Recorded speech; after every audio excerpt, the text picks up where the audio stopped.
On the way back from Lewis's funeral, my mom told me to start packing.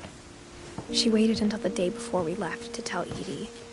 I'm not sure if she wanted to make it easier or harder. I wish we'd stayed. But I understand why we left.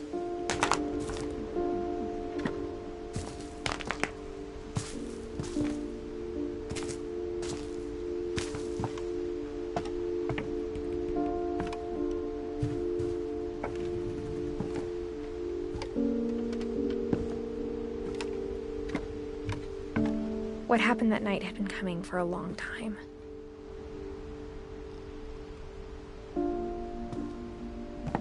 Maybe it should have come sooner.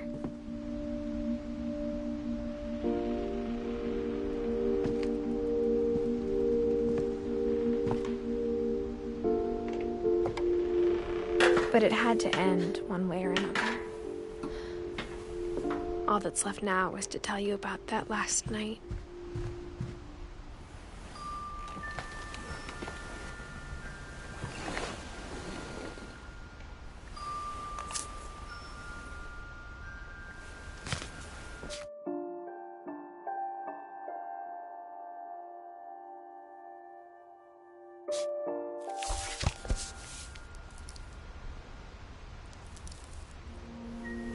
That whole last day, Edie just watched us pack and didn't say a word. Until supper, when she raised her glass and said, "To our final night together, and all our final nights apart." Grandma, you know what I said about alcohol. Some of your medications are very Edith, specific. I left a present for you in the hallway. Why don't you go open it? The grown-ups have to argue now. I'm sorry, you're right. We're all leaving tomorrow. Let's just enjoy our last... I'm not leaving. Edith, you're excused.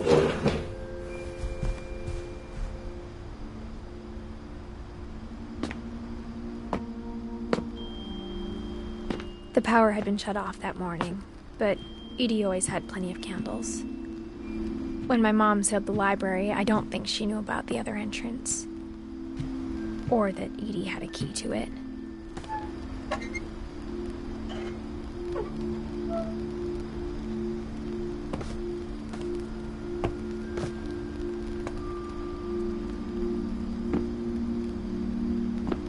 That thing you're afraid of isn't going to end when you leave the house.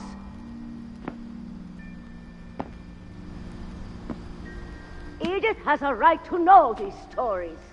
My children are dead because of your stories. I think it's best if Edith and I leave tonight. We'll have the nursing home send a van for you in the morning, okay? Dear Edith, there's so many stories I wish I could tell you, but there's only time for one. This is about what happened on the night you were born. That night, the tide went way, way out. It was the first and last time I ever saw the old house aground. There'd been an earthquake out in the middle of the ocean. They called it the lowest tide in 1,000 years. God, it smelled awful. You know, I've seen that house every day of my life.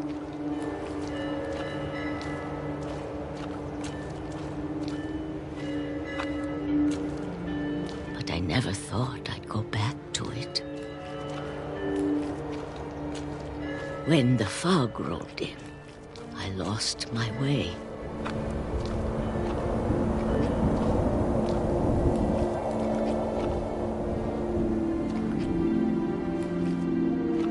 I got turned around.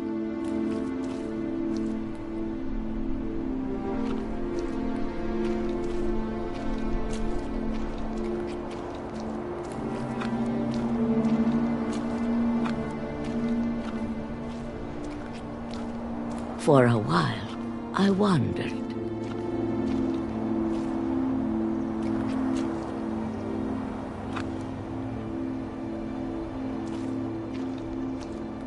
started seeing things.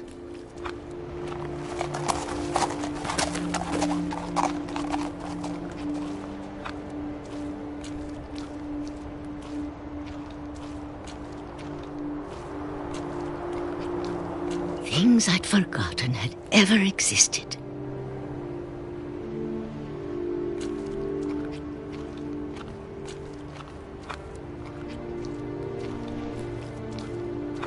But when I saw them, they felt like old friends.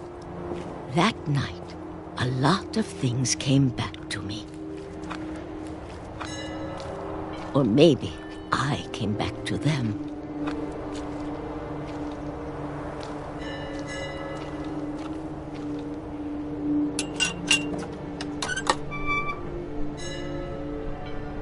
Things I can't explain, but that I need you to try and... Edith, what are you doing in here? It's mine. Edith! Mom, you're gonna rip it! Let go! I kicked and screamed, but Mom dragged me to the car. I never saw Great-Grandma Edie again. The next morning, the van came to pick her up, but she was already gone. After that, we moved around a lot.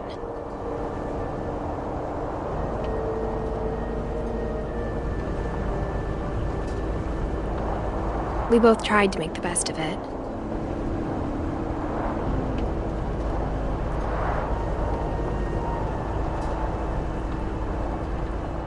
A few years went by.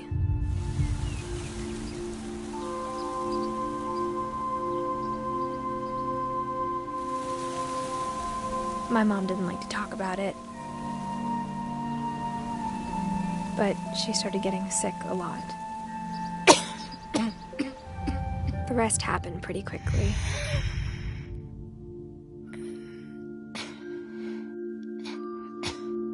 She got better for a while, and then she didn't.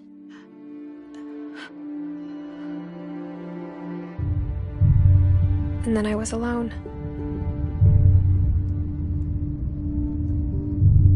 The last Finch left alive.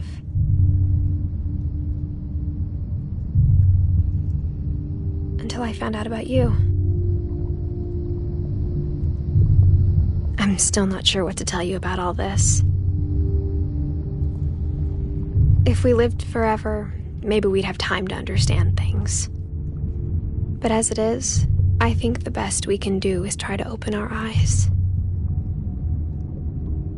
And appreciate how strange and brief all of this is.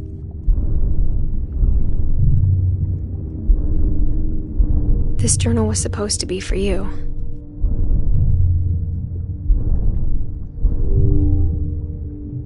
But now I hope you'll never see it. I just want to meet you. And tell you all these stories myself. But I guess if you're reading this now, things didn't work out that way.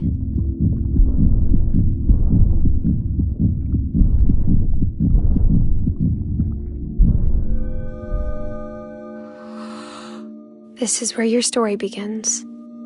I'm sorry I won't be there to see it. It's a lot to ask, but I don't want you to be sad that I'm gone.